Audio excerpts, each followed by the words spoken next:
Bonsoir à toutes et à tous à la première de 4 de la semaine de la pêche à la mouche. Alors, mon nom est Normand Fizette, je suis le président de la Fédération québécoise pour le saumon atlantique. Et puis, cette soirée de la semaine de la pêche à la mouche est rendue possible grâce à nos partenaires, le ministère Forêt, Faune et Parcs, Yeti, les mouches Neptune, les produits Timber Fins, la Distillerie de Québec et WSP. La première soirée est sous le thème de montage de mouches. Notre premier invité sera David Alexandre Chabot de Timber Fins qui viendra nous présenter ses produits bien particuliers. Suivi de Joël Dumont qui viendra nous monter une mouche de type bug. Ensuite, nous allons avoir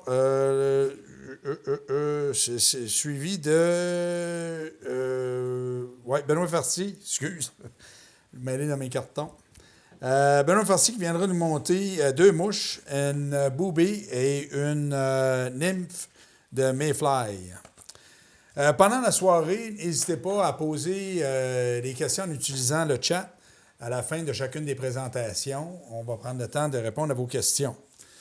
Mais avant tout, nous avons Christophe de la Distillerie de Québec, un de nos partenaires de la semaine, en fait, qui viendra nous parler de son entreprise et nous mixer un petit drink. Alors, Christophe, si tu veux nous présenter ta distillerie. Merci, Normand. En fait, c'est l'heure de l'apéro, fait qu'on va commencer par parler d'alcool. Oui. La Distillerie de Québec, c'est une entreprise qu'on a fondée, moi puis mon associé David Lévesque, en 2016. On est situé à Charlesbourg, dans le nord de Québec. Fait que les gens qui passent dans le coin, venez nous voir, ça va nous faire plaisir. Une distillerie, ça fait quoi? Ça fait des spiritueux. Donc, on a présentement 4 produits sur le marché, dont le premier qu'on vous présente ce soir, la vodka Cap Diamant, qui est une vodka de maïs, 100% maïs canadien, filtré au charbon. La vodka, c'est particulier, c'est un anti-produit. Ça n'a pas de couleur, ça n'a pas d'odeur, ça n'a pas de saveur. Mais quand on goûte différentes vodkas, on se rend compte qu'il y a des vodkas qui sont plus douces que d'autres. Il y a des différences, effectivement. Il y a des différences. Fait qu'il ne faut pas prendre la tentation de prendre ce qu'il y a de moins cher sur l'étagère, là, parce que Non. de temps en temps, on est déçu. Fait qu'on l'a vraiment travaillé pour qu'elle soit douce et soyeuse. Et ce soir, on vous présente comme cocktail pour débuter la soirée, le Moscow Mule, qui est un cocktail qui date des années 40. Ça remonte très loin. Nos grands-parents buvaient ça. OK. C'est un cocktail très simple qu'on peut faire à la maison à base de vodka. Dans ce cas-ci, j'ai un sirop de gingembre de Monsieur Cocktail, des limes et de la menthe. OK. Les ingrédients quand même assez simples et disponibles. Tout à fait. Il faut que ça soit simple. Ben oui, oui, tout à fait. Donc, on commence. On va mettre de la glace dans notre verre en métal.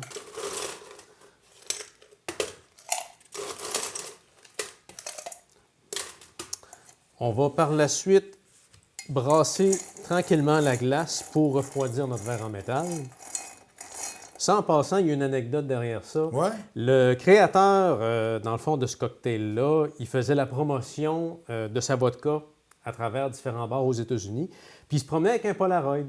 Fait qu'il demandait au barman de se faire photographier avec une tasse en cuivre, qui était la caractéristique du cocktail, et sa bouteille de vodka.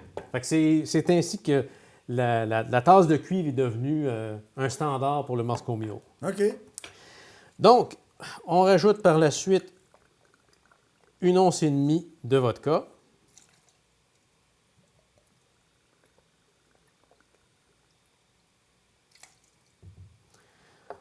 On rajoute sirop de gingembre qu'on peut trouver en épicerie. C'est quelque chose de très facile à se procurer.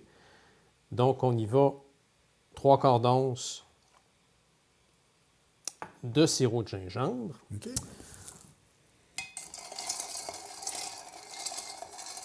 Tu me permets? Hein? Certainement. On complète avec de l'eau pétillante.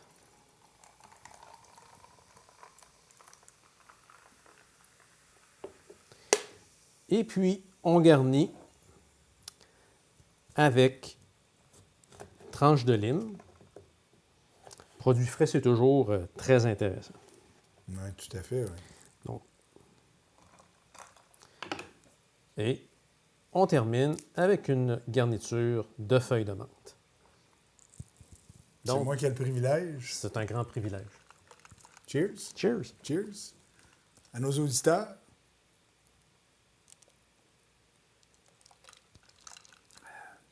À la grosseur de la tasse, je ne ferai pas un cul sec. Hein? Non. C'est très bon, c'est frais avec la menthe. Là, la menthe et lime, là, c'est une très belle vraiment combinaison. Bon. C'est très bien. Recette super simple. C'est bon. Je peux garder le reste, oui? Certainement. Je te remettrai la tasse pour... As-tu ton Polaroid? Oui. Hey, merci, Christophe. Et puis, j'ai déjà hâte de goûter aux autres drinks au courant de la semaine. Tu es avec nous autres toute la semaine? Bien sûr. Bon, bien, excellent. Merci beaucoup. Alors, maintenant, allons-y, sans plus tarder, avec la soirée montage de mouches.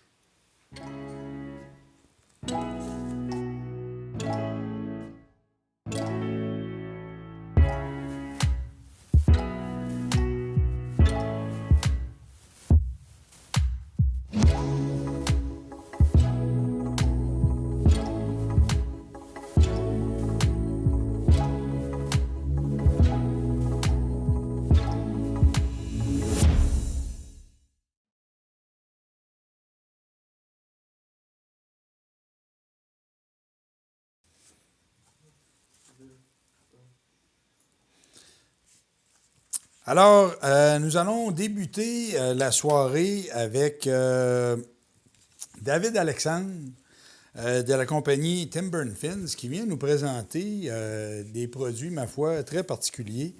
Alors, je ne sais pas si David Alexandre est prêt. Est-ce que tu es prêt, David Alexandre? Oui, je suis là. Salut, maman. Salut, ça va? Ben oui, ça va, toi? Ben oui, tout à fait. Écoute, ça m'intéresse. Présente-moi ces produits qui semblent très particuliers. Ouais, ben je peux peut-être commencer juste en expliquant un peu pourquoi j'ai commencé ça, cette compagnie-là, Timber & Fins.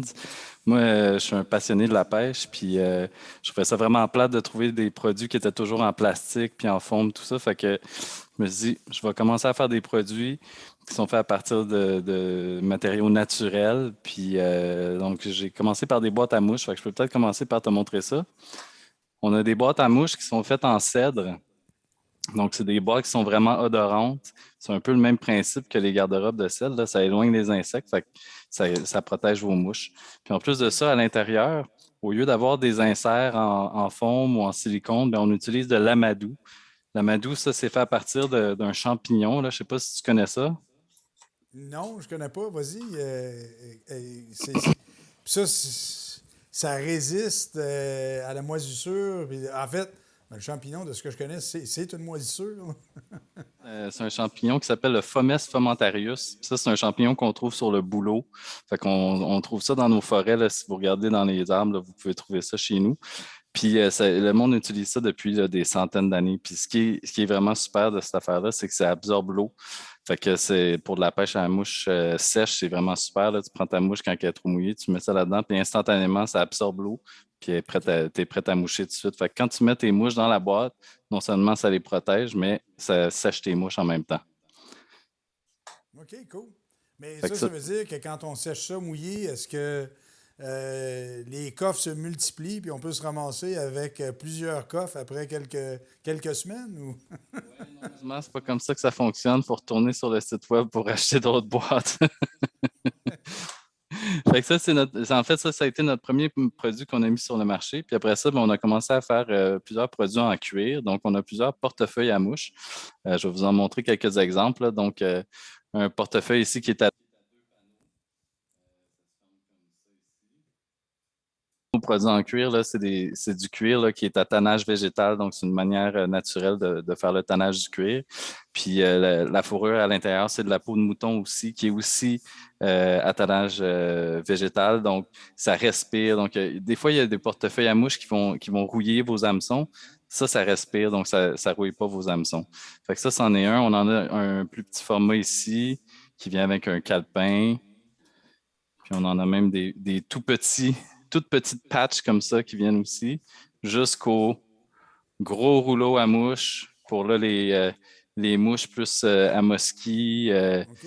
donc les mouches à pêche, tout ça. Fait que ça, c'est nos séries de portefeuilles. Ensuite de ça, en restant dans le cuir, ben, on a aussi des étuis à moulinet. Donc, on en a de plusieurs grandeurs, là, comme ça, qui sont faits en cuir. La même chose, c'est le même mouton à l'intérieur pour protéger vos moulinets. Puis, il y a deux snaps, fait que ça sert que quand votre moulinet, ben, vous le rangez tout seul, il va comme ça, mais vous pouvez aussi le protéger quand il est sur la canne. Donc, quand il est sur la canne, on utilise l'autre snap. Puis ça fait que là, il y a de la place pour la canne en même temps. Fait que ça, c'est nos moulinets. Puis ça, on peut les faire sur mesure aussi, là, si jamais vous ne trouvez pas la grandeur là, sur notre site, mais on peut les faire sur mesure aussi.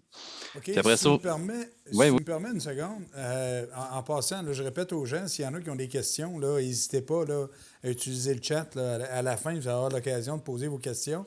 Mais j'en ai une. Écoute, les produits de cuir et ainsi de suite, on sait qu'on pêche dans des environnements, bon, la pluie, bon, des fois, on n'a pas l'occasion de faire sécher nos équipements là, rapidement. Le cuir résiste bien à ça quand il pleut et ainsi de suite. Le cuir qu'on utilise, c'est des cuirs à tannage végétal. Donc, c'est des cuirs que même qui vont absorber l'eau, qui vont ressécher et qui vont rester quand même beaux, là. Puis après ça, on peut les mettre un produit par-dessus aussi pour les protéger. Nous, on rajoute une cire d'abeille sur tous les produits. Donc, ça protège un peu de l'eau. Puis c'est sûr que c'est quelque chose qu'il faut rajouter à chaque année. Le cuir, il faut s'en occuper aussi, là. C'est pas un produit que ça dure très, très longtemps, mais il faut aussi s'en occuper un peu. Donc, à chaque quelques années, là, de venir un peu mettre une cire par-dessus, là, c'est sûr que ça va aider à garder la longévité du produit, là. OK, c'est excellent, ça. Je te laisse Après, continuer. oui, après ça, on a d'autres produits qui sont plus pour le montage de mouches. Donc, un de nos produits qui est vraiment populaire, donc, c'est nos matelas à montage. Donc, c'est des matelas qui sont faits en cuir de buffalo. Donc, c'est un cuir qui est super résistant, là. Je ne sais pas si vous pouvez voir à la caméra, mais c'est assez épais, là. C'est très flexible aussi. Donc, c'est super agréable de travailler là-dessus. Puis en plus, on a rajouté plein de gabarits. Fait que ici, vous pouvez voir, là, on a des gabarits pour le hackle de mouches noyées, de mouches sèches, pour différentes grandeurs d'hameçons.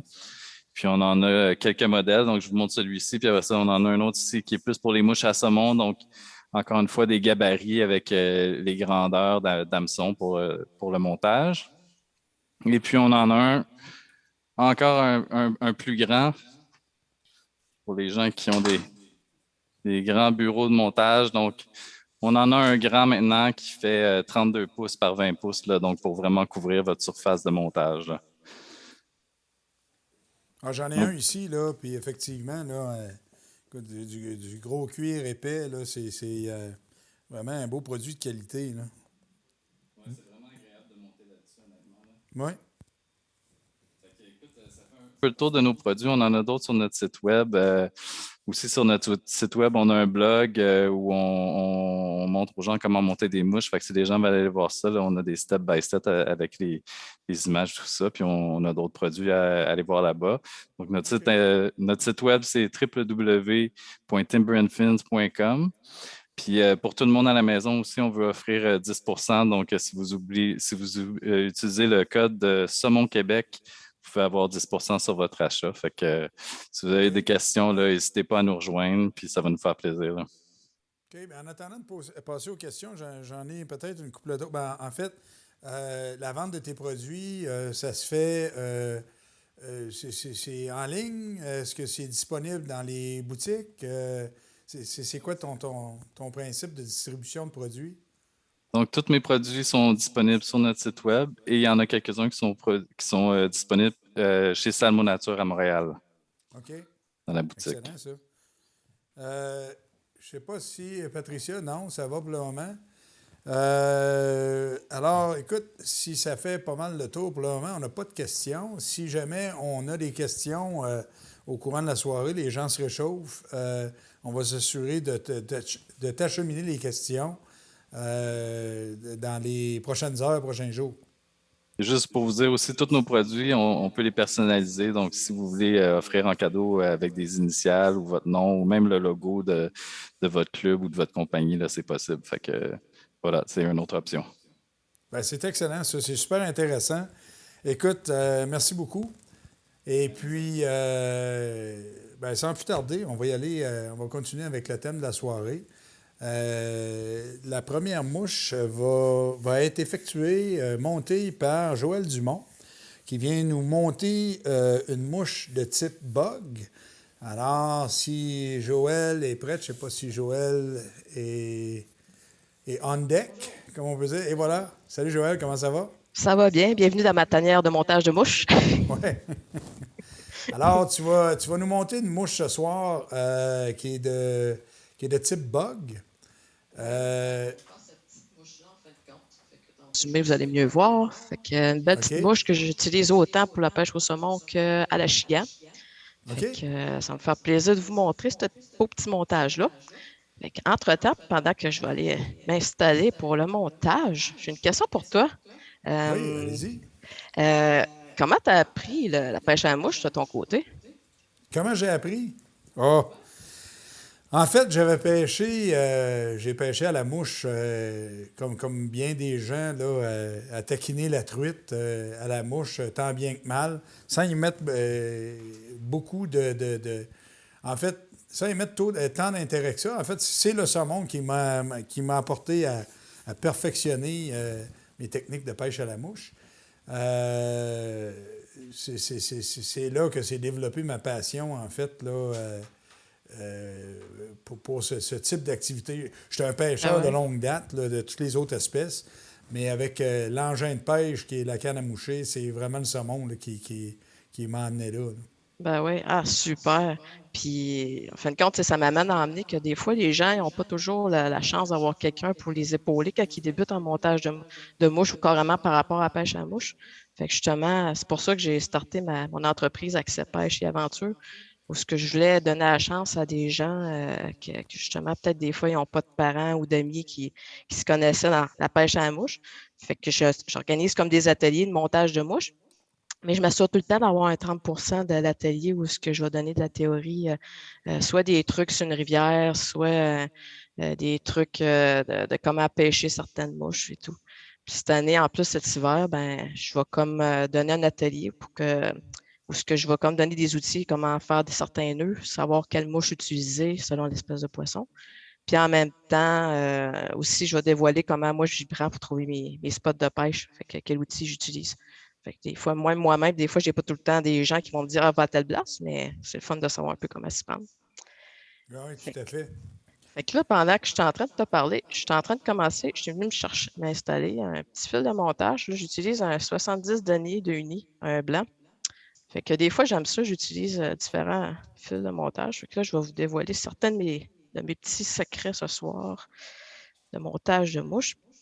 Fait que c'est une mouche, comme je disais tantôt, j'aime bien l'utiliser autant à la chigan qu'au saumon. Ça ressemble un peu à, si vous connaissez les bombers, des fois, ils ont déjà des côtes en avant en arrière. Cette mouche-là est encore plus simple à monter. Fait que là, je suis venue mettre mon fil de montage, puis je vais venir m'installer un petit Uni-French couleur argent. Puis ceux qui, des fois, qui veulent remonter la mouche, là, pendant jeudi prochain, j'ai une petite chaîne YouTube où je vais mettre des vidéos de montage toutes les semaines, le jeudi. Fait que cette semaine, vous allez avoir la chance d'avoir cette vidéo de montage-là aussi, si ça vous tente à la maison de reprendre le montage. Là, Fait que, Joël, tu me montres une mouche de type bug, mais est-ce qu'elle a un nom, cette bug-là? non, ben, je te dirais que j'ai tendance à souvent prendre des mouches, des styles de mouches, puis les mettre un peu à ma sauce. Fait que je te dirais que celle-là qu'on est en train de monter, elle a un peu les couleurs de la canuelle, la couleur du poil de corps de chevreuil, qui est comme la couleur pour la canuelle. Puis je Donc, prends je comprends aussi, bien, c'est une création. ouais, je te OK. dirais que oui. À moins que quelqu'un nous dirait dans la salle qui a déjà vu cette mouche-là puis qu'elle a un nom. Ça se pourrait. Je ne les connais pas tous les noms. Mais c'est ça, j'aime bien mettre ma petite sauce des fois pour en même temps me démarquer des autres mouches que peut-être que les saumons, on voyait souvent. Pour le chigan, ben, ces tons de couleur-là, même dans le vert olive, là, c'est super bon. Fait que là, je suis venue installer mon petit Unifranche. Comme vous avez vu, là, j'ai pris le temps de venir le barrer comme il faut là, avant de venir le refixer sur le corps là, pour ajouter vraiment de la solidité. Toi, Joël, est-ce que ça fait longtemps que tu montes des mouches? Quand? Je dirais que j'ai pogné à la piqûre solide. Moi, j'ai eu la chance d'avoir le père d'une amie qui m'a initié à la pêche à la mouche. Puis c'est là que justement, comme je disais, que je me disais, mon Dieu, moi j'ai eu cette chance-là, c'est vraiment le fun. J'ai aussi même un clin d'œil à Benoît qui m'a enseigné tantôt. J'ai appris à tourner le poil avec Benoît, entre autres, avec d'autres monteurs aussi. C'est toujours plaisant, les gens qui partagent leurs connaissances, qu'on peut apprendre un peu de tout le monde. C'est bon de varier aussi, des fois, de monter avec des personnes différentes. Des fois, on va voir des trucs différents. Mais pour les gens qui auraient un intérêt là, de commencer à monter, est-ce que au préalable de commencer à monter des mouches, tu te considérais comme étant une personne avec une grande dextérité ou comment tu te qualifies comment tu te qualifiais là-dessus là, avant de commencer? Là? Je veux dire, je ne me suis pas trop posé de questions. Je me suis Ben lancée, là, je j'ai la essayé. pose. Non, mais à l'époque, je ne me suis pas trop posé de questions. Est-ce que j'étais un petit peu manuel? C'est sûr que j'ai un côté de manuel, mais je te dirais que les gens que je vois qui viennent pour apprendre à monter des mouches ne sont pas tout le temps. C'est pas d'emblée qui ont le background manuel. Il y en a qui sont curieux, puis on s'entend qu'il y a différents types de mouches aussi. Tu as des mouches que des fois, on peut commencer avec des mouches pas mal plus faciles à monter, puis ça donne une chance à tout le monde. Puis l'idée, c'est d'y aller tranquillement, puis ça va bien dans ce temps-là aussi. Fait que là, je suis venue fixer par en dessous. Je reviens encore. Comme je disais, moi, je suis un petit peu freak des fois, solidité. Je serais peut-être pas. Mes mouches prennent peut-être un peu plus de temps des fois à monter, mais au moins quand j'y pêche, je suis capable de les sortir de l'eau plusieurs fois, puis à plusieurs saisons, puis à date, ils ne brisent pas non plus. C'est bien agréable. Fait que ça vaut la peine de prendre son temps, prendre le temps de bien attacher. Puis des fois, juste la position de ses doigts aussi va faire une différence. Des fois, les gens ils se disent, oh mon Dieu, pourquoi ma bouche n'est pas aussi belle? Mais des fois, c'est juste question de tension, soit avec sa bobine de fil, question de comment on place ses doigts. Fait que ça, c'est toutes des choses que des fois, on peut enseigner. Pour la prochaine, même tantôt pour tourner le fil, je vais essayer de détailler un peu plus comment s'y prendre, donner une chance aux gens à la maison s'ils veulent essayer. Fait que là, moi, je me mets, et boy, j'ai été généreuse, je me mets une petite goutte de lac, juste pour solidifier mon petit bot en arrière. Le bot, c'est la partie arrière qu'on parle. Oups, la table de Si montage ça te en va, fond. Joël, Ouais. j'aurais peut-être déjà une question pendant que tu montes. Alors, je vais demander à Patricia qui... Oui, merci Normand. En fait, il y a Serge Fournier, Joël, qui se demande c'est quel type d'hameçon que tu utilises là, en ce moment, puis ce que tu recommandes en général. Je vous dirais qu'à l'Achigan, dépendamment où ce que je vais pêcher, si c'est une petite rivière, que je sais que les Achigans ne sont pas tant gros, là, qui ne dépassent pas, disons, peut-être un 8 pouces de long, je vais utiliser des hameçons même à truite, là, à streamer, bien normal, des fois même ce qu'il y a de plus cheap qui existe. Sinon, à saumon, je vais utiliser des hameçons pour noyer, comme ici, ce que j'utilise, pour pouvoir moi, ce que je veux, j'aime bien la manière que tantôt, je vais être capable peut-être de vous montrer, mais j'aime bien pêcher cette mouche-là comme un peu une noyée au saumon. C'est sûr qu'elle va quand même flotter, on ne se cachera pas. Mais c'est ça, je dirais, je pense pas à soir, je suis là pour dire, j'ai pas de préférence pour les marques d'hameçon à saumon. Je pense que des fois, c'est une question de goût, qu'est-ce qu'on aime. C'est un peu ça. Entre-temps, ce que j'ai fait, j'ai changé mon fil de montage, je pense que vous avez vu. Je suis venue mettre un fil de montage qui est du Unicore. Ça, des fois, si les gens, vous arrivez de tourner votre poêle, j'aime bien montrer un peu l'exemple et le faire essayer aux gens qui débutent. C'est un fil qui est pas mal plus rigide. Si des fois, vous faites vos mouches, vous essayez de tourner votre poêle, puis vous voyez que votre fil pète tout le temps quand vous tournez votre poêle, ben, c'est un fil qui le pardonne quand même en bonne partie. Je ne dis pas que vous ne serez pas capable de le péter. Là. Quelqu'un bien motivé pourrait. Mais c'est un fil qui est comme le diamètre, il ne s'effiloche pas comme fil en plus. Fait que quand on va le passer à travers des poils de chevreuil, ben, il va bien glisser à travers. Fait que j'aime bien montrer aux gens d'utiliser ce poil-là. Fait que là, ce que je fais, c'est que je reviens où j'étais mon petit bot. Puis là, ce que je disais, ça ressemble aux couleurs de canuel. Là. Je vais venir utiliser un poil que à la caméra, il a l'air un petit peu plus bleu que vert canuel. Mais c'est un petit vert canuel. Je viens m'en prendre une pincée. Et quand tu pêches cette mouche-là, Joël, est-ce que tu utilises un agent de flottaison, silicone en gel, whatever, comme une sèche ou tu la pêches carrément comme une noyée? C'est une bonne question parce que c'est drôle. Moi, mes bombers, je ne mets pas de stuff sur mes bombers même. Fait que je te dirais que je ne mets rien. La manière que je stack, que je pile, comme on dit en français, que je place mon poêle, fait en sorte que quand même, quand je pêche, je fais quelques faux lancers dans les airs, elle va quand même bien se lancer. Fait que ma réponse est pas mal que non, je ne mets rien dessus. Là. Fait que là, je vais recommencer, je vais l'expliquer. Je viens faire comme 2 tours lousses dessus. Quand je dis là, c'est qu'il n'y a pas de tension. Là, tranquillement, pas vite, je mets un peu de tension. Là, je laisse tourner mon poêle autour de mon hameçon, tout en tournant tranquillement, pas vite, mon fil de montage. Oups, j'ai mal fixé mon hameçon. Puis quand le prochain tour, ben, j'essaie de passer à travers des poils comme ça. Puis après ça, quand vous arrivez, là, je garde une tension sur mon porte-bobine vers le bas, vers la table, en tout temps. Sinon, si vous ne faites pas ça, ça se peut que vos poils bougent toutes, puis votre mouche, elle se défasse. Là.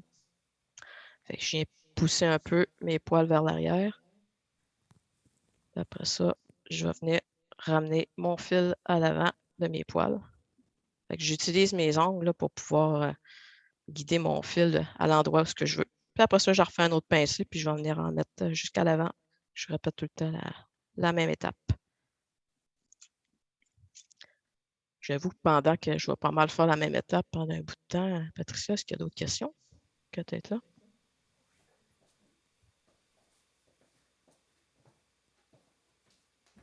On va y aller avec on va y aller avec une autre question, si ça te va. Vas-y, Patricia. Ouais, on se demandait là, la couleur du poil, en fait, que tu utilises là, en ce moment. Tu sais, y a-t-il une couleur précise? Ouais, Sur c'est le l'emballage, là, matériel qui est c'est écrit. utilisé pour monter la cannuelle. Ouais, puis c'est du poil de corps de chevreuil teint du blanc. OK. Fait que ça, vous appelez votre fly shop, là, puis vous pouvez leur dire, regardez, moi, je voudrais avoir du poil pour la couleur de cannuelle, puis ils vont être capables de vous référer la bonne couleur, là. Puis le poil de corps de chevreuil qui est reconnu justement pour sa flottabilité, si je me trompe pas. Là. Ouais. Hors d'air à l'intérieur. Fait que ça l'aide à faire flotter la mouche. Puis à l'Achigan, je l'aime bien, justement, dans les petites rivières, des fois que l'eau n'est pas très haute, là. Ça se trouve à comme. À l'Achigan, j'avoue que je fais exprès pour la laisser un peu mouillée pour qu'elle cale un peu plus. Puis les Achigans, ils sautent là-dessus, là. Cette couleur-là ou olive, là. Puis même, je vous dirais, à l'Achigan, si ça ne vous tente pas de mettre de plumes dessus, ça ne fera même pas de différence. L'Achigan va sauter dessus. Puis pour la chigan, est-ce que tu montes des bugs, mais avec des couleurs, peut-être des variantes avec d'autres couleurs, ou si c'est pas mal la cannuelle que tu utilises, la couleur de la cannuelle? C'est pas mal cannuelle, olive, un bon olive foncé, hein, Ouais. puis blanc. Des fois, blanc, je me mets un petit bot rouge. Ça, c'est pas mal winner, là. Puis si les achigans sont plus gros, ben là, je vais peut-être aller plus faire un format plus gros, là, peut-être même aller jusqu'à un petit Botford, là.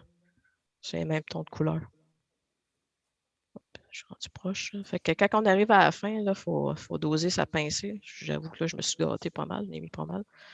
On va doser la quantité qu'on met pour éviter d'aller trop près de l'œillet.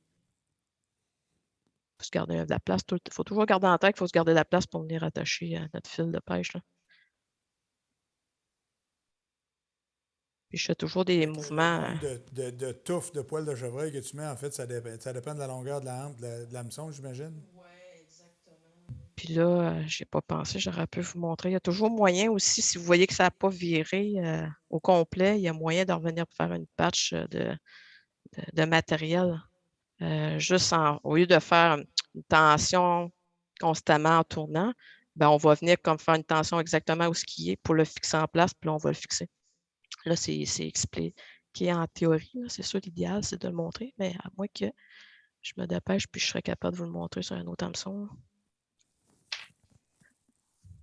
Si jamais je prends un peu de temps, Normand, tu vas me le dire, hein? Tiens, je viens de faire un petit nœud de finition. On va faire un autre deuxième, juste pour être sûr. Je prends la peine de tasser mes poils là, en même temps. Trop fort, casse pas. Non.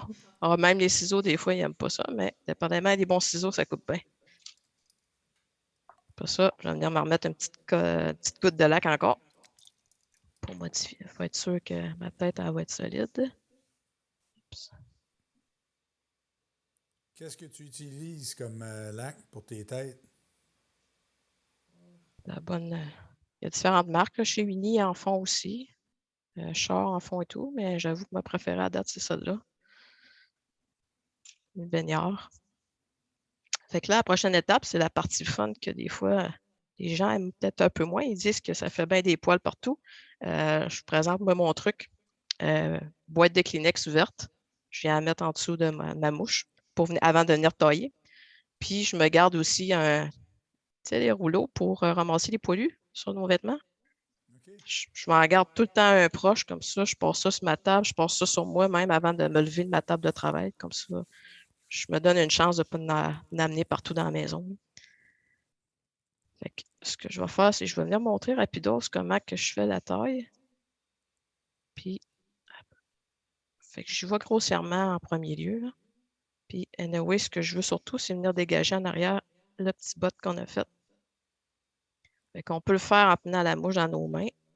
Ou là, pour le besoin de la caméra, je vais rester le plus possible sur l'hameçon, sur l'étau. Je sais qu'il y a des gens qui m'ont raconté qu'ils ont déjà pris ça avec d'autres couleurs, mais ils ont déjà pris des truites aussi avec des bottes, des bugs. Peut-être des couleurs roses. Fait que tu lui donnes un genre de profiler tes peurs là, vers. OK. En dessous, moi je dis, si vous passez le doigt, juste faire attention, si vous passez le doigt et vous n'êtes pas capable de vous piquer, c'est qu'il y en a vraiment trop de matériel. Fait qu'en dessous, on n'hésite pas à venir en couper en masse des matériaux. Puis moi, j'aime bien la faire plat aussi, en coupant bien plat.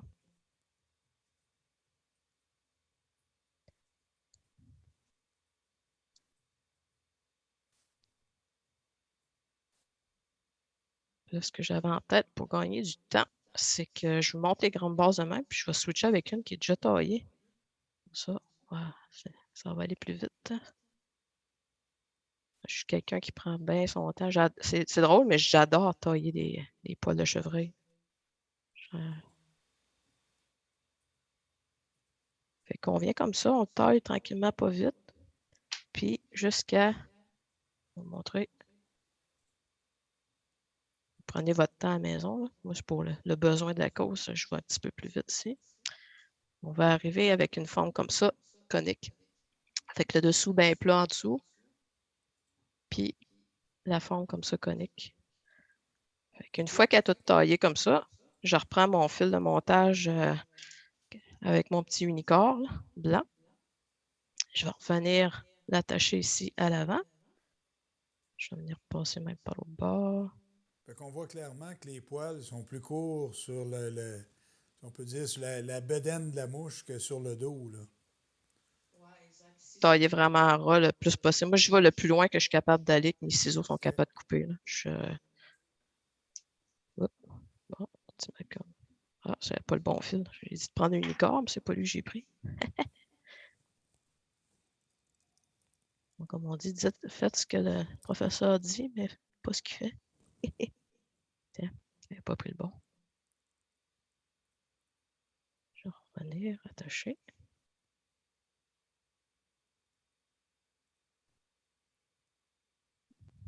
Toi, Normand, c'est quoi tes mouches préférées?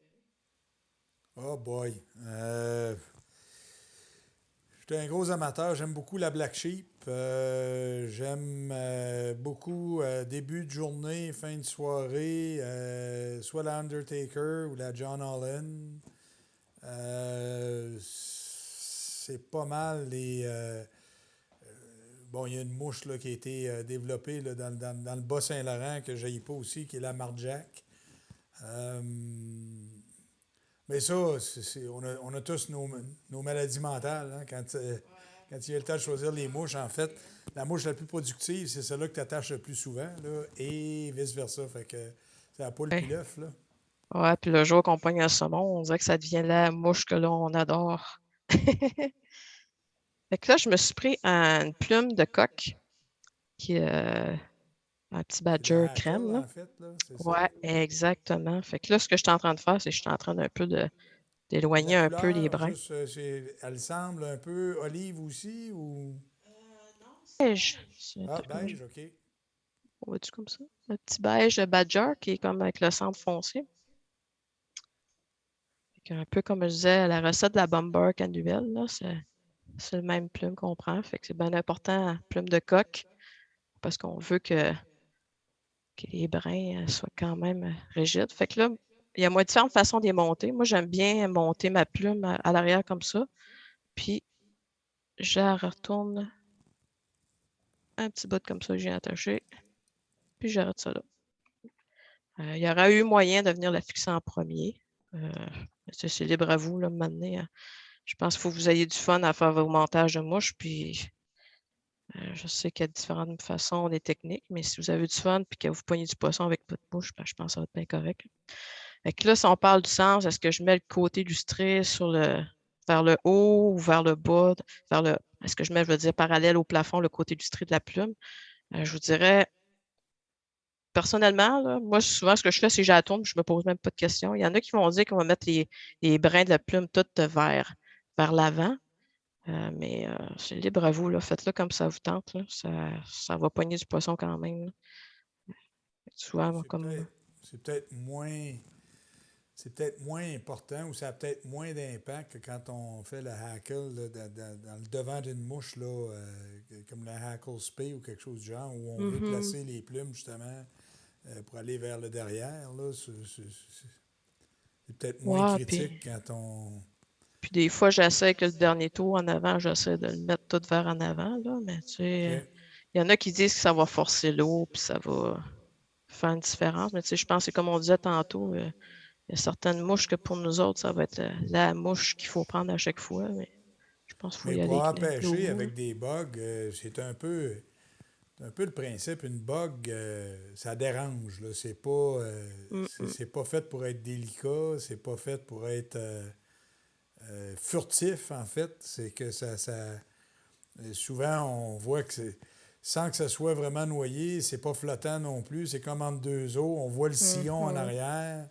C'est une mouche qui dérange. Là. Exact. Fait que c'est un peu ça son but, hein, c'est de déplacer de l'eau, faire du bruit un peu, là. Fait que je viens comme juste passer à travers ma plume pour ajouter de la solidité.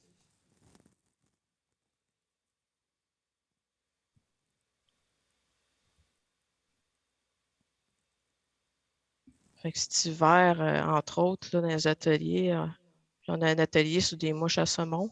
On fait justement des noyers dans cet atelier-là. Puis en même temps, je présente des trucs pour la rivière à Mars, les fosses à pêcher, les mouches à avoir, aussi à héberger.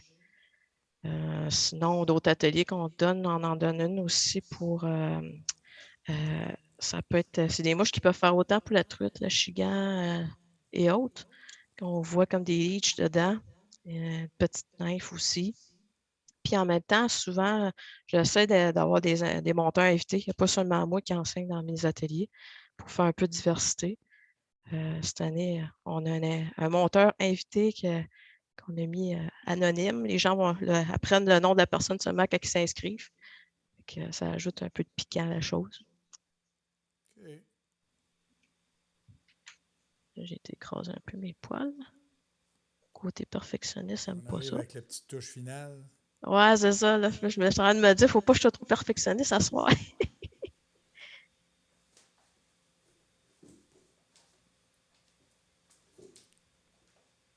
Tu rentres dans ton temps. Tu rentres dans ton temps. Ouais, ok, c'est bon, c'est bon.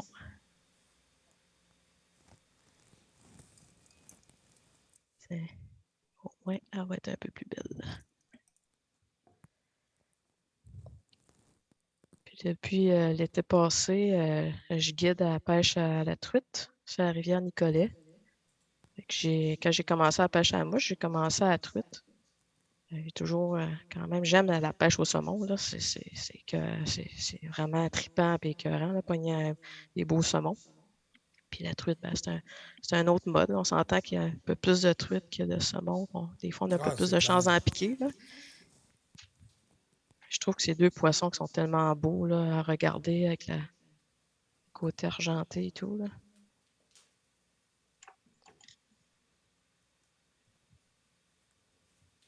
Là, j'imagine que tu viens finaliser avec une autre couche Ben de ouais, j'en remets lac. une petite goutte de lac, sécuriser ça.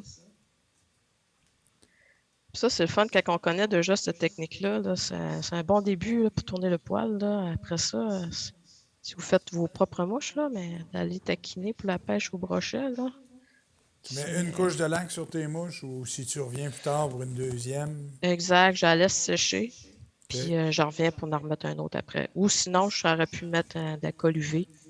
Ça aurait pu figer juste une fois. Là. Puis je fais attention de m'assurer que si j'ai mis beaucoup de lac, de venir passer pour être sûr de déboucher le trou, là, puis qu'on n'ait pas trop de misère. Cool. Ça donne un peu ça. Est-ce qu'on aurait le temps que je pourrais partager une photo pour montrer comment j'ai la pêche?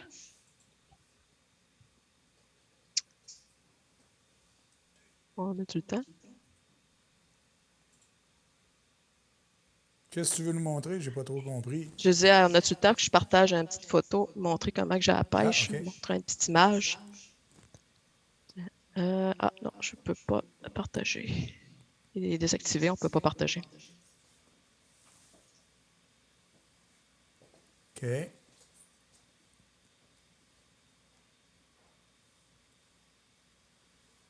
je pense qu'on l'a, OK. Ah ouais, super. Je ne sais pas On si va vous le avoir une voyez. question en terminant. Joël, vas-y, Ouais. Patricia.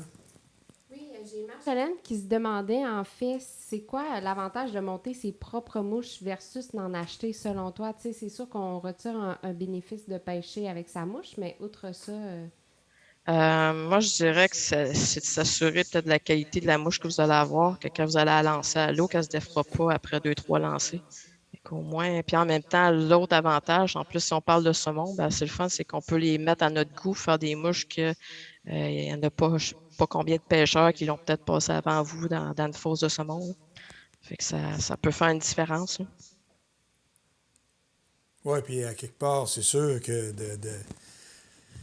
de prendre un poisson avec une mouche qu'on a fabriquée nous-mêmes, ben, ça ne fait qu'augmenter le plaisir. Eh ben oui, c'est trippant, c'est valorisant même. Peu importe l'âge qu'on a, de monter quelque chose, fabriquer notre propre mouche, puis voir qu'on a attrapé notre propre poisson avec ce qu'on a fabriqué nous-mêmes, c'est super valorisant, OK. là. OK, cool. Ben écoute, je te remercie beaucoup, Joël. C'était super intéressant, belle mouche. Puis et ce qui est intéressant, c'est la polyvalence là, au niveau des espèces. Ce n'est pas une mouche qui est réservée qu'au saumon. Là. On peut pêcher d'autres espèces avec. Là. OK. Ben écoute, je pense que ça fait le tour côté des questions. Oui, OK, Patricia. Ouais. Alors, merci beaucoup. Et puis, sans plus tarder, nous allons terminer notre première soirée de montage de mouches avec Benoît Farcy qui vient nous monter deux mouches, en fait. Une booby et une nymphe de Mayfly. Alors, je ne sais pas si on a notre ami Benoît en deck. Salut Benoît, comment ça va? Ça va très bien, toi, Normand? Oui, ça va, ça va. Fait que tu viens Ouais. nous monter deux mouches à soir. Oui, exactement. Deux mouches. C'est pas de mouches à saumon. Donc, ce soir que je vais monter, il y en a plusieurs là, qui me connaissent parce que je pêche quand même pas mal le saumon puis je guide au saumon. Mais une des espèces que j'aime beaucoup pêcher, moi, c'est la truite. L'onde de fontaine, puis également là, tout ce qui est arc-en-ciel, puis même brune là, que j'ai eu la chance de pêcher dernièrement. Fait que toutes les espèces de truites, là, j'aime vraiment ça, targeter ces espèces-là, surtout dans des lacs. La plupart des gens associent de la pêche à la mouche à la pêche en rivière, puis c'est normal parce que c'est super plaisant. Mais la pêche en lac a vraiment une place importante là, dans mon cœur parce que c'est là que j'ai fait mes classes, évidemment. Puis c'est encore là où est-ce que j'aime me retrouver. Je trouve ça paisible. On n'entend pas un son à part un huard de temps en temps. Puis, ben, on peut targeter des espèces comme la truite mouchetée à des super grandes profondeurs ou dans des structures vraiment différentes de ce qu'on retrouve normalement. Fait que je vais vous partager. J'ai donc un PowerPoint que j'ai monté, puis en même temps, ça, je vais faire mes deux mouches par la suite. Donc, soit plongeante avec une mouche flottante, c'est le nom de la technique que j'ai trouvée pour la pêche avec une boubie. Donc, c'est une approche qui est vraiment différente et qui permet de présenter notre mouche au bon endroit. Donc, la plupart des poissons vont se tenir près du fond, en règle générale. Puis c'est dans tous les milieux, l'antique, l'otique, peu importe. Généralement, ils vont se coller sur une structure. Puis les structures, c'est rare qu'ils sont dans suspension. Généralement, ils vont être dans le fond. Donc, ce qui est important, c'est de se rendre au bon endroit pour réussir à pêcher ces poissons-là. Je vois que tu parles, je crois, mais j'entends pas de son. C'est bon, parfait. Donc, la plupart des plans d'eau, ça va être collé sur le fond. Idéal, moi, j'ai essayé la soie calante toute seule avec une mouche non lestée pour commencer. Puis, ben, je restais quand même pris fréquemment là, dans le fond, malheureusement, parce que ma soie allait frotter dans le fond, puis ma mouche était à la même hauteur que le fond. Donc, je restais pris dans les structures qui abritaient les poissons. J'ai essayé des mouches lestées. Encore là, ça se lance très mal. C'est difficile de lancer loin puis d'être précis, puis surtout délicat avec nos présentations. Ça va descendre vers le fond, mais à chaque fois qu'on va stripper avec une soie flottante, ben, ça va la faire lever du fond et redescendre. Ce n'est pas l'action que moi je recherchais vraiment. Je voulais rester dans ce qu'on appelle la strike zone, où est-ce qu'est le poisson en temps normal. Je voulais toujours que mes mouches soient là. Fait que là, c'est là que mes recherches m'ont amené à trouver la pêche avec une soie calante et une combinaison au bout de ça de nymphes et de mouches flottantes qui amènent mes nymphes juste au-dessus du fond. Donc, la technique en tant que telle que j'utilise, c'est une technique qui est relativement connue. C'est pêcher avec une bobie en pointe, donc la mouche qu'on va monter, qui est flottante et qui va amener nos deux autres mouches, parce qu'on a droit à 3 mouches en général pour la pêche au Québec, quand on parle de pêche en lac au salmonidés, donc sauf le saumon atlantique, évidemment. Donc, j'aime ça, maximiser mes chances, je me mets 3 mouches, une qui flotte et 2 par la suite qui vont être juste au-dessus du fond grâce à ma mouche flottante. Généralement, je vais utiliser des chironomides, le nom que Normand avait bien peur de prononcer ce soir. Une chironomide, qu'est-ce que c'est? Ben, c'est une nymphe de moustiques, littéralement. Puis on sait qu'au Québec, on est enseveli sous les moustiques l'été, surtout dans mon coin sur la Côte-Nord. Fait qu'il y en a beaucoup des nymphes de moustiques quand on parle de lacs et de milieux lentiques.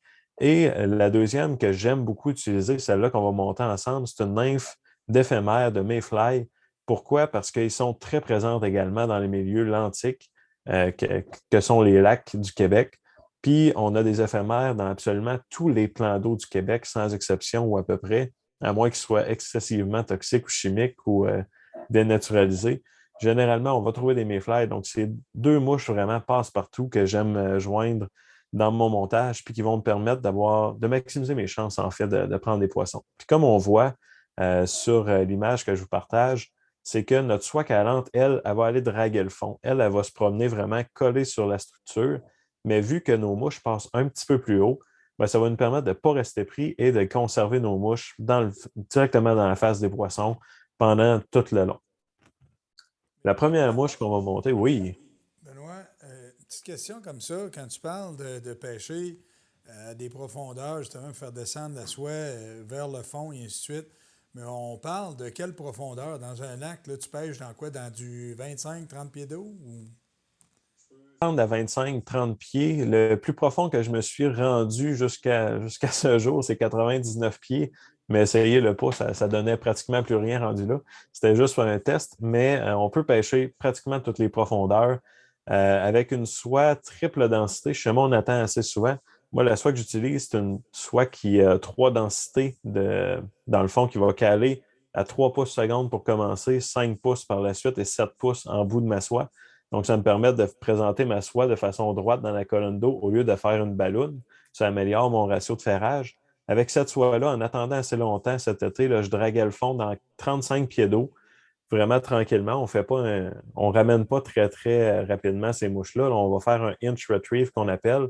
Donc, on va seulement y ramener 1 pouce à la fois parce qu'une nymphe dans l'eau, réellement, ça ne bouge pas tant que ça. Donc, on essaie de les imiter. Et dans 35 jusqu'à 40 pieds, j'étais sur une belle structure, une belle cassure, puis ça m'a permis de capturer des super belles perches chaudes. Donc, ce n'est même pas une espèce qu'on pourrait penser d'atteindre dans ces profondeurs-là en lac, mais j'ai vraiment eu du plaisir à les prendre sur une soie numéro 6, puis ils me donnaient des assez bons combats. Donc, on peut se rendre vraiment profond. Puis, en adaptant notre soie, on peut utiliser une soie qui est qui coule avec un ratio un peu moins violent que celui que j'utilisais. Puis on peut pêcher facilement dans 5 pieds d'eau avec cette même technique-là, ou même dans 3-4 pieds avec une soie intermédiaire, en attendant assez longtemps pour qu'elle touche son fond. Puis après ça, on fait juste la ramener tranquillement. Donc, c'est super polyvalent. OK, mais tu pêches, ça c'est une technique là, que tu pêches au lancer, en fait. Là. C'est pas, t'es pas à la traîne, comme on dit à la troll. Là. T'es stationnaire, puis tu lances. Là. Exactement. Parce que le but de cette technique-là, c'est d'être sur les poissons en tout temps. Donc, ce que je fais, c'est que premièrement, je vais me promener sur le lac pour trouver mes structures. Ça peut être une cassure rapide, ça peut être une pointe avec un arbre immergé, ça peut être plusieurs choses selon le temps de l'année. Et un coup que j'ai trouvé où est-ce que mes poissons devraient normalement être, là, je vais lancer sur cette structure-là et je vais vraiment seulement pêcher cette structure-là. Puis par la suite, si jamais ça a fonctionné puis qu'à un moment donné, ça arrête de mordre, je vais chercher une structure similaire dans le lac ailleurs. Parce que généralement, les poissons, ils vont être sur les mêmes structures, mais pas au même endroit dans le lac. Donc, si jamais j'ai trouvé que c'était à 12 pieds de profondeur environ sur les pointes que mes poissons étaient cette journée-là, mais il y a des bonnes chances que sur les autres pointes à 12 pieds de profondeur, je les retrouve également à ces endroits-là. Donc, ça évite de perdre du temps un peu parce que la traîne, ça peut être très productif pour couvrir du terrain et trouver des poissons. Mais un coup qu'on a trouvé où est-ce qu'ils sont, on est mieux de rester à cet endroit-là puis de pêcher cette structure-là ou ce type de structure-là que de continuer notre tour de traîne. Donc, ça nous évite de perdre beaucoup de temps. OK. Donc, le montage de la boubie, puis jamais il y a des questions en passant, évidemment, n'hésitez pas, on va y répondre en cours de route. Le Ben, montage, bon cue, oui. justement, Benoît, parce que j'en ai une question ici. Vas-y, Patricia. En fait, on a deux questions, Benoît. Une de Robert Asselin qui voudrait que tu précises qu'est-ce qu'une mouche lestée? Donc, une mouche lestée, c'est ce qu'on pourrait. C'est une mouche avec du plomb ou des yeux qui sont pesants ou une bille de tungstène, donc qui a un poids qui est ajouté à la mouche. Dans le cas des pêches en lac, si jamais j'utilise une mouche qui est lestée, ça va généralement être seulement quelques tours de fil de plomb sur le corps. Je ne voudrais pas utiliser une mouche qui est trop pesante parce qu'en lac, les poissons ne bougent pas comme en rivière. Puis l'eau ne bouge pas tant que ça non plus. Donc, on veut rester quand même assez tranquille. On ne veut pas de mouvements trop violents. Donc, on les laisse très peu. Mais en rivière, on va pêcher avec des nymphs qui sont très lestées pour pouvoir aller chercher le fond où est-ce que les poissons vont se retrouver. Parce que sinon, si jamais on n'a pas assez de lest, en fait, le courant va nous faire dériver. Donc là, évidemment, je parle de pêche au salmonidés autre que le saumon, parce qu'au saumon, les mouches lestées sont interdites. Oui, effectivement. Puis tu avais une deuxième question, Patricia? Oui, j'ai une autre question de Yves qui veut savoir quelle longueur ton bas de ligne avec ta soie calante. Donc, mon bas de ligne, je vais remettre mon autre photo. Comme on a une soie calante, généralement, on ne veut pas un bas de ligne qui est trop long. Ça aide pour le lancer, puis ça aide également pour couler plus rapidement. Parce que le bas de ligne, généralement, peut être fait de monofilament qui flotte. Dans mon cas, je vais utiliser du fluorocarbone parce que je veux qu'il coule quand même. Et je veux qu'il soit résistant à l'abrasion également. Et je ne veux pas qu'il soit trop long parce que j'ai 3 mouches à tourner. Donc, c'est quand même assez dur à tourner. Je veux qu'il soit assez rigide pour être capable de les tourner sur mon lancer. Ce que je vais utiliser généralement, ça va être un bas de ligne environ de 12 livres pour commencer jusqu'à ma première mouche. Ma première mouche, je vais faire un nœud de chirurgien double avec du bas de ligne de 8 livres. Et après ça, je vais continuer en 8 livres après ma deuxième mouche jusqu'au bout. Donc, je vais seulement avoir une jonction. Ce qui va faire en sorte que je ne descendrai pas trop bas parce que même si c'est un setup parfait pour ne pas rester pris, dans le fond, ça va arriver qu'on va rester pris. Puis généralement, avec du 8 livres, je suis quand même en mesure là, de conserver mes mouches, puis même parfois d'ouvrir l'hameçon pour conserver mes 2 autres mouches ou de seulement en briser une des 3 au lieu de perdre les 3. Donc, jamais je pêcherai avec un bas de ligne trop fin. Donc, mon bas de ligne, personnellement, je vais commencer avec un bout d'environ 3 pieds vers ma première mouche. Et après ça, je laisse au moins 12 pouces entre mes mouches. Donc, ça va varier entre 5 et 7 pieds de long selon l'attitude des poissons au maximum. Puis, je ne veux pas aller vraiment plus long que 7 pieds parce que 3 mouches, c'est relativement difficile à lancer. Si jamais on veut faire justement des faux lancers avant de faire notre lancer final, ben justement, on a un bas de ligne qui est trop long ou trop faible. Ça va souvent avoir tendance à faire des tailing loops qu'on va appeler. Puis, dans ce cas-là, bon, on peut avoir des nœuds dans notre bas de ligne, puis probablement que tout le monde qui nous écoute sait qu'un nœud dans son bas de ligne, on a des bons risques de briser si jamais on prend le poisson de notre vie. Soit des tailing loops ou bien des piercings qu'on n'avait pas demandé. Oui, en effet. Moi, je ne juge pas. Super. Donc, la boubie qu'on va monter ensemble, j'utilise un hameçon, ça dépend évidemment des 2 mouches que je vais avoir puis de la profondeur que je vais pêcher, à quel point est-ce que je veux qu'elle flotte. Ça va jouer entre numéro 6 et numéro 14. Généralement, on va vraiment avoir 8, 10 et 12 comme grosseur les plus régulières. Ce que je vais monter ce soir, ça va être une numéro 8. Je vais utiliser un fil assez gros parce que les yeux qu'on a faits en styromousse, ce pas des yeux qui sont nécessairement très, très tough. Donc, si jamais on utilise un fil trop fin et trop solide, on va être capable de couper littéralement les yeux. Donc, j'utilise un fil 140 deniers ou un équivalent. Chez Uni, on parlerait par exemple du 6-0. Dans mon cas, je vais utiliser là, du UTC 140 deniers. C'est un fil qui est plat aussi, donc on va voir, c'est pratique pour éviter de creuser dans nos yeux en forme. On va avoir des yeux en forme, donc comme j'ai dit, des booby eyes, littéralement, que ça se nomme, une queue en marabout, puis un body fait en cristal chenille. Ce qui est important de savoir, c'est que là, je la monte dans les couleurs d'une cat whisker, qui est un nom que probablement les pêcheurs de lac vraiment connaîtront. C'est un patron qui est super connu, un corps chartreuse avec une queue blanche, souvent même une aile blanche. Mais on peut la monter dans plein de couleurs. Il y en a qui vont la monter plus naturelle quand les poissons vont être un peu plus spooky, qui vont avoir peur d'une mouche aussi bright que ça. Et on peut la monter dans des couleurs comme ça. Personnellement, c'est surtout, jamais je pêche en eau peu profonde, j'aime ça la voir parce que des fois, sans sentir la touche, je vais voir ma dernière mouche au bout bouger un peu, puis ça va m'indiquer qu'il y a une touche sur mes deux autres mouches avant. Et ça peut attirer dans le cas où on a des poissons très, très agressifs et territoriaux, ben, des couleurs vives comme ça peut évidemment les attirer. Donc, Il y a toujours le principe aussi là, de temps clair, mouche claire, puis temps sombre, mouche sombre, et ainsi de suite, dépendant de la luminosité. Là. L'avantage également, c'est que là, on va pêcher généralement des poissons qui vont se nourrir. Donc, on peut aussi essayer d'imiter ce qu'ils vont manger. Dans le cas de la bobie, je l'ai déjà vu monter en imitation de nymphe de demoiselle, donc de libellule.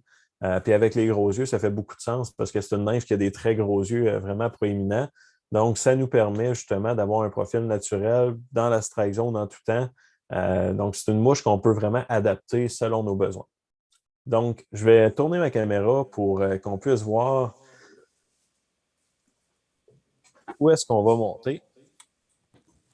Donc, j'ai un hameçon à streamer, comme je disais. Dans ce cas-ci, c'est un numéro 8. Puis, je vais monter avec un gros fil de couleur orange parce que mes yeux vont être orange. Donc, c'est la première des choses.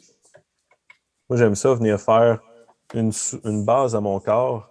Donc, un sous-corps qui va être fait en fil. Ça permet à tous mes matériels de quand même super bien agripper sur mon corps.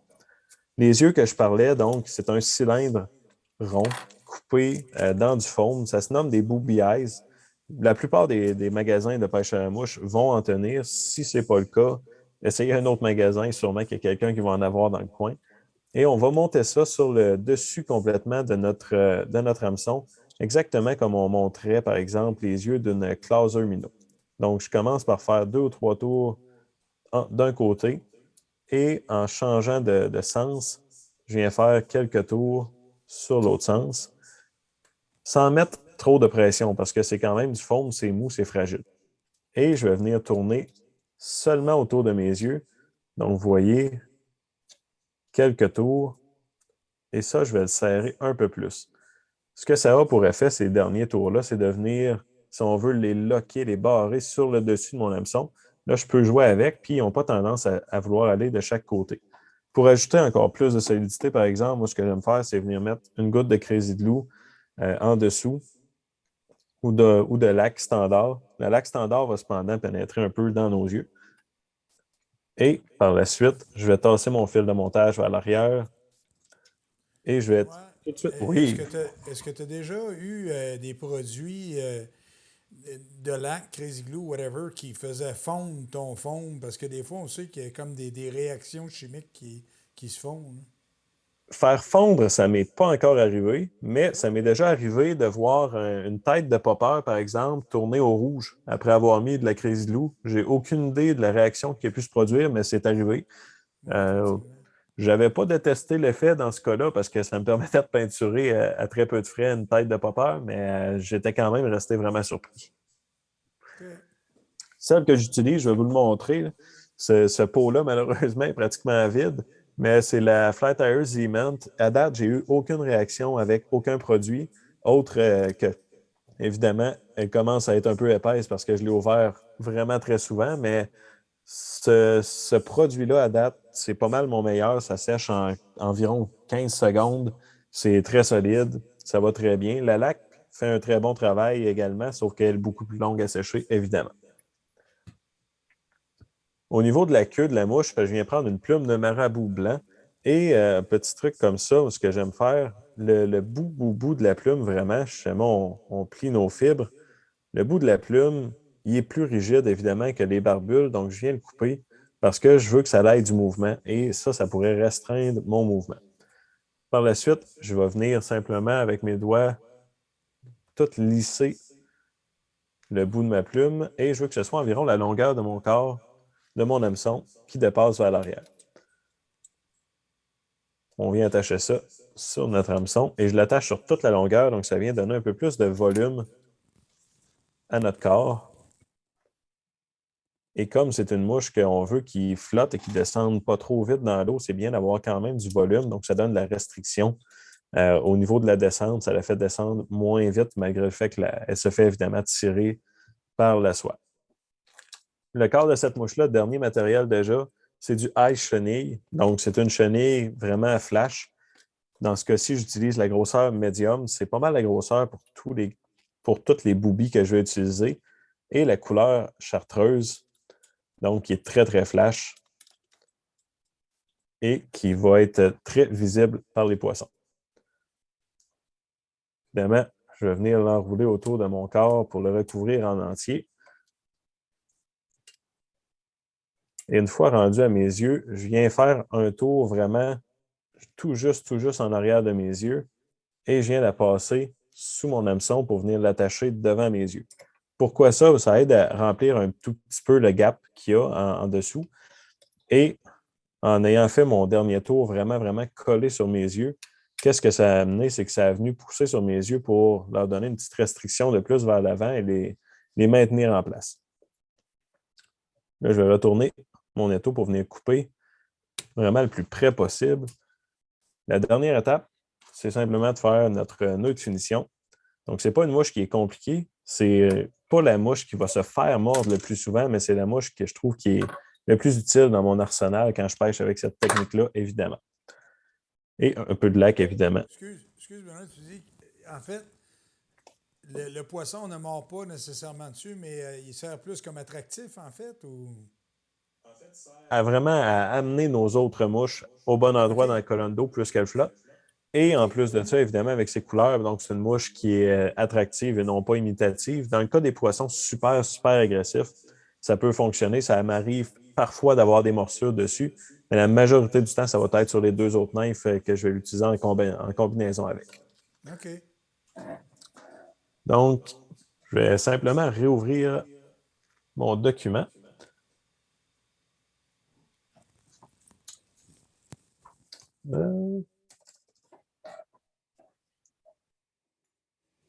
Oh, ma page a été fermée. Je vais rouvrir mon document ici et je vais continuer donc sur ma deuxième mouche. La deuxième mouche qu'on va monter, la larve d'éphémère. Pourquoi est-ce qu'on ne monte pas la chironomide? Parce qu'honnêtement, une chironomide, si jamais vous voulez en monter, c'est rien d'autre que du fil et un tinsel.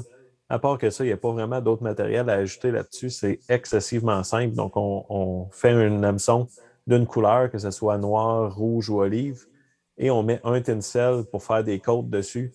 Et c'est pas mal terminé. Donc, si jamais vous voulez faire une recherche sur les chironomides, vous pouvez écrire donc buzzer pattern en anglais et vous allez en trouver vraiment des centaines de milliers. Il y a des couleurs, c'est assez impressionnant. Mais dans tous les cas, ça imite donc une larve là, de moustique. Celle qu'on va monter ensemble, c'est plutôt la larve d'éphémère qui est un petit peu plus compliquée. Donc, qui a un léger défi au niveau du montage, surtout au niveau des proportions, parce qu'on ne monte pas ça sur des très gros hameçons généralement, mais c'est une mouche qui est super, encore une fois, polyvalente et qu'on peut adapter pour plusieurs situations. Donc, c'est une nymphe, on va utiliser un hameçon à nymphe. Les hameçons à nymphe, leur particularité, c'est qu'ils sont généralement beaucoup plus costauds, pesants, ce qui va aider à amener la nymphe plus près du fond, où est-ce que les nymphes dans la vraie vie vont vivre. Par la suite, on va venir ajouter même 6 tours de fil de plomb. Le nombre de tours et la grosseur du fil de plomb dépend évidemment de la mouche que l'on veut. Donc, on peut aller vraiment heavy au niveau du fil de plomb. Donc, il existe du 0,03 pouces. Donc, c'est très, très gros. Ça fait presque 1 millimètre là, en épaisseur. Là, on existe du très, très fin. Là, on va en mettre du plutôt fin. On va utiliser pour faire la queue, la plume de queue de faisan. Donc, certaines fibres sur cette queue-là. Le corps, c'est une plume de dinde. Vous allez voir, souvent, on va voir des choses compliquées pour faire les corps ou qui sont difficiles à appliquer. Moi, j'aime beaucoup les plumes de dinde parce que tout le monde en a, ça coûte à peu près rien. Puis on peut avoir toutes les couleurs très facilement. Les pattes, le dos fait avec la fibre de queue de faisan, encore une fois. Et un thorax, moi, je prends du ice dub peacock. On peut prendre vraiment donc de la queue de paon également pour le faire. C'est la même couleur. J'aime beaucoup le ice dub parce qu'il y a un petit peu plus de reflets à l'intérieur. C'est possible, évidemment, de faire toutes les couleurs. Dans notre cas, Moi, je vais le monter en orange parce que c'est très visible pour vous à la maison. Dans le cas de la démonstration de montage, j'ai eu beaucoup de succès aussi avec la orange, mais sinon, la noire olive, si jamais vous avez ces deux couleurs-là dans votre boîte à mouches, vous avez assurément des très, très bonnes couleurs là, pour la pêche au salmonidé. Donc, je vais la monter sur un hameçon numéro 8. Je vais à peu près jamais pêcher un hameçon numéro 8 dans la vraie vie parce que c'est très, très gros. Cependant, pour la démonstration, je trouve ça intéressant d'avoir un hameçon un peu plus gros pour qu'on voit un petit peu mieux. Donc, mes tours de fil de plomb que je viens apposer sur mon hameçon. Je commence toujours par les mettre et je ne les attache pas, avec un fil de montage parce que c'est ce qu'il y a de plus simple. Et par la suite, je viens les fixer avec mon fil de montage de toute manière. Donc, je débute mes tours de fil de montage et au lieu de venir couper mon fil, je vais venir le porter, si on veut, complètement derrière mes tours de plomb et je vais tirer dessus. Donc, ça va venir vraiment, si on veut, immobiliser mon plomb. Puis un coup que c'est fait, je peux pousser dessus, il ne bougera pas. Donc, c'est très, très simple. Et ça permet de fixer un fil de plomb sur un corps de mouche. Benoît, le plomb, tu l'as placé à cet endroit-là sur la hampe. C'est stratégique, ça? Ou... Oui, dans le fond, ça se trouve à être la jonction entre le corps et le thorax. Donc, si jamais je divise mon hameçon en trois, j'ai un premier tiers ici et un deuxième tiers ici. Normalement, on veut environ 2 tiers qui vont composer le corps et un tiers qui vont composer le thorax. Donc, dans mon cas, je l'ai posé aux 2 tiers, à la jonction, si on veut, du 2 tiers, pour être à la jonction entre le corps et le thorax, ce qui nous permet d'avoir aussi une transition plus naturelle à ce niveau-là. Donc, la fibre, la plume de queue de paon, de queue de faisan, on va venir en prendre quelques brins. Donc, la queue d'une mayfly, là, c'est pas super fourni. Donc, on n'en prend pas trop. Je viens en prendre environ 3 ou 4 brins. Et je viens les installer à l'arrière pour que ça soit environ la longueur du gap qui dépasse vers l'arrière dans le cas de mon hameçon ici. Et moi, j'aime ça les attacher sur toute la longueur jusqu'à mon plomb. Donc, ça aide à déjà builder un peu, bâtir mon corps pour le grossir en termes de grosseur. Et je viens finaliser mon angle ici avec mon fil de montage pour que ce soit le plus doux possible comme pente. Ouais, tu veux uniformiser, en fait. Exactement. En fait, je le veux pas je veux pas avoir une coupure abrupte là, à ce niveau-ci. Je veux que ça monte graduellement. Et à l'avant, là, dans ce cas-là, on va le cacher avec du dubbing, donc c'est vraiment moins important. Mais à l'arrière, ça va être notre plume, une plume de dinde. Donc, dans ce cas-là, j'aime ça les cacher. Une plume de dinde, je vais venir en chercher une petite section. Et c'est cette section-là que je vais attacher par la pointe pour venir faire le corps. Donc, j'aime ça l'attacher presque en milieu et venir tirer dessus pour la placer parce que le milieu a du corps un peu, donc c'est facile de l'attraper avec notre fil de montage versus les pointes.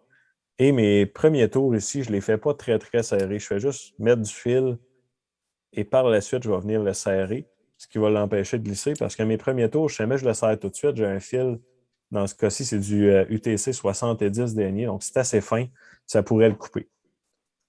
Et je viens simplement enrouler ma plume autour de mon hameçon pour former le corps de la mouche. Puis là, je vais venir le tenir avec mon doigt parce qu'il n'est pas super long. Et j'ai un très, très gros hameçon et je ne veux pas l'échapper. Donc, ça se peut qu'on ne voit pas super bien. Je viens de l'attraper avec mon fil de montage. Et vous voyez, j'ai continué par-dessus le plomb pour continuer à avoir une belle transition. Mais je vais ramener mon fil de montage aux 2 tiers où est-ce que je vais commencer mon thorax. Donc, ça me permet de... Benoît, c'est-tu un bon Oui. moment? Oui, absolument. Vas-y, Patricia. Oui, Benoît, j'ai Michel qui mentionne qu'il y a certains lacs, en fait, qui interdisent le plomb. Fait que je ne sais pas si tu aurais une alternative là, à cette option-là. Dans le fond, pour les bobines de plomb, là, je vais en sortir une. Dans mon cas, je ne sais pas si j'en ai encore, mais il existe du lead-free wire. Donc, c'est un substitut. Je ne pourrais pas vous dire c'est lequel, mais dans le fond, ce n'est pas du plomb pur. C'est un fil Donc, ça vous métallique qui n'a permet. pas de plomb dedans, là, si je comprends bien. Oui, exactement, c'est ça. C'est un fil de plomb sans plomb. Là. Si je ne me trompe pas, c'est Lead Free Non-Toxic Wire. Là. Je ne me souviens plus exactement de. Je ne me trompe pas, il n'y a même pas Mais, de compagnie, mais ça nous mais permet quitte d'avoir. le laiton, Benoît, est-ce que c'est assez lourd pour lester la mouche? Le laiton pourrait-tu être un produit alternatif? Je décris, dans le fond, est vendu tel quel au niveau, euh, au niveau du magasin. Mais OK? n'importe quel fil, même du fil de cuivre, à la limite, ça peut faire. C'est quand même assez pesant. Puis il y a des mouches qui sont basées là-dessus. On peut penser à la Brassy ou à la Copper John en naturel, sans bead, là, qui sont basées sur ce fil-là, parce que justement, il est super pesant, donc ça peut descendre. À peu près n'importe quoi peut servir de lest.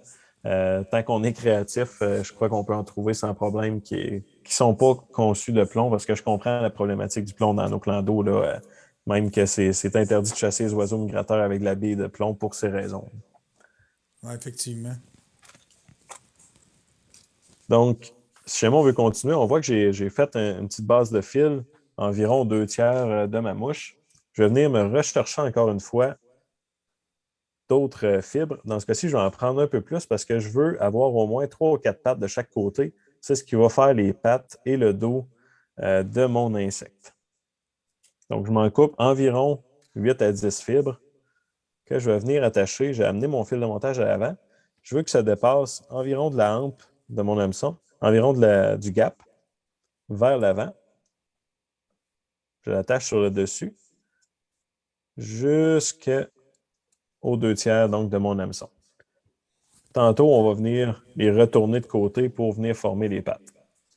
Pour que les gens s'imaginent, Benoît, c'est qu'est-ce qu'on essaie d'imiter en faisant une nymphe, en fait, c'est une étape de la vie d'un insecte, si je comprends bien. Oui, exactement. Ça se trouve être la deuxième étape, si on veut. La première étape étant quand il est au niveau de l'œuf. Il va éclore, dans le cas des mayflies, ils vont éclore de l'œuf, ils vont se transformer en nymphes. Ils vont se promener dans le fond sur les roches. Seulement, on retourne des roches dans les rivières d'ailleurs, ou même sur les lacs, c'est possible de le faire dans les roches, les arbres, les branches qui sont dans le fond. Seulement, on commence à jouer là-dedans, puis qu'on regarde, on va se mettre à en voir courir sur le fond, puis ça va surprenamment vite. Donc, ces insectes-là vont toujours être sur le fond ou presque, jusqu'au moment où est-ce qu'ils vont être rendus à éclore. À ce moment-là, ils vont se mettre à nager vers la surface. Ils vont devenir ce qu'on appelle une émergente. Et tout près de la surface ou à la surface, là, l'adulte va sortir de son cocon. C'est un petit peu comme un papillon le fait. Donc, dans ce cas-ci, c'est comme si on parlait du cocon du papillon. Quand l'adulte sort de ça va tomber au fond, ou ça va rester collé sur la roche, ou ça va rester à la surface. Notre adulte va s'envoler et à partir de là, il va avoir souvent une deuxième mue au niveau des éphémères et il va avoir un accouplement en vol qui est vraiment spectaculaire. Je sais que vous avez la chance de voir ça dans votre vie. Puis pour finir, donc, la femelle va aller poser des œufs à la surface qui vont retomber au fond et le cycle va recommencer. Donc, c'est vraiment le stade de nymphe là, qu'on essaie d'imiter à ce moment-ci. Puis, fait intéressant, il y a certains insectes, entre autres au niveau des stoneflies, qui vont passer jusqu'à 3 ans au niveau du stade de nymphe. Donc, ce qui est important de savoir, c'est que chez on ne voit pas d'action à la surface. Ça ne veut pas dire que les poissons ne mangent pas. Ils vont manger ce qu'il y a dans le fond de l'eau, ce qui est la nourriture la plus présente pour eux, la plus accessible. Et comme ça peut vivre jusqu'à 2 3 ans, certains insectes, au stade de nymphe dans le fond de l'eau, il y en a beaucoup plus qu'on va retrouver d'insectes adultes, évidemment. Donc, c'est vraiment c'est un garde-manger pratiquement infini pour nos poissons là, au niveau du fond. Fait que c'est le genre d'imitation. En tout cas, c'est l'étape de l'insecte qu'on veut imiter là, qui peut être payant. Là. Exactement.